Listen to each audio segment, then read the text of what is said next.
Hello everyone, this screencast is designed to walk you through the steps of completing the primary and secondary sources summative that we have been working on in class. So from the Google Classroom page, go to classwork. You're going to find an assignment called Primary and Secondary Sources Summative. You have an EasyBib tutorial video here. The screencast video will also be posted within this assignment as soon as it is completed.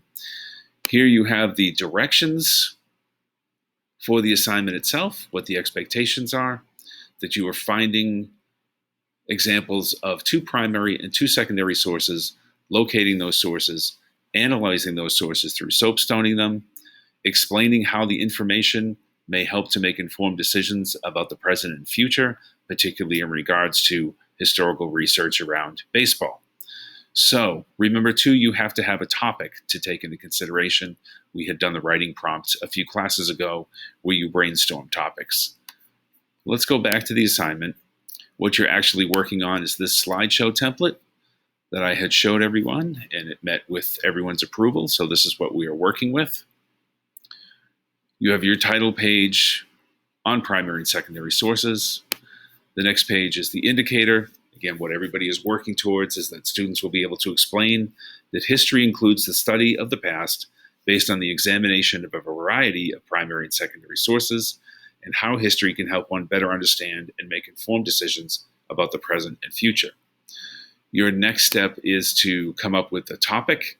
We discussed this in class. Remember, your topic is sort of a general overview of what your sources that you found, both primary and secondary, are geared toward, or what they're working towards finding out. Then you have several slides where you have your primary source 1. Remember that you need to put a link to that source so that I am able to see it, and then you soapstone it. Tell me who the speaker is, what the occasion was, what their target audience was, what the purpose of the source was, and the subject, as well as the tone of the source.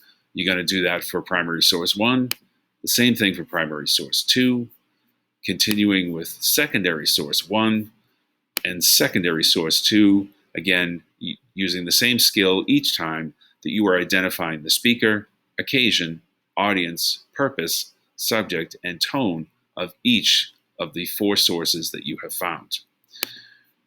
Some of the higher ordering or more rigorous work that you will do is explaining how research around this topic in baseball history would allow people, other historians, to make informed decisions about the present state of the game and or the present historical interpretation of the game.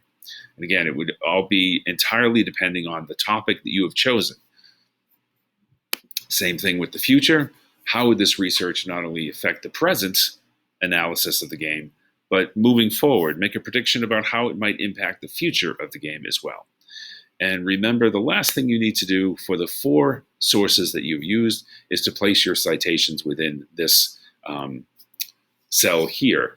Remember that you're going to have to create a Google Doc, and then within that Google Doc, you're going to have to create citations and then copy and paste them from that Google Doc into this, because unfortunately you can't use the EasyBib.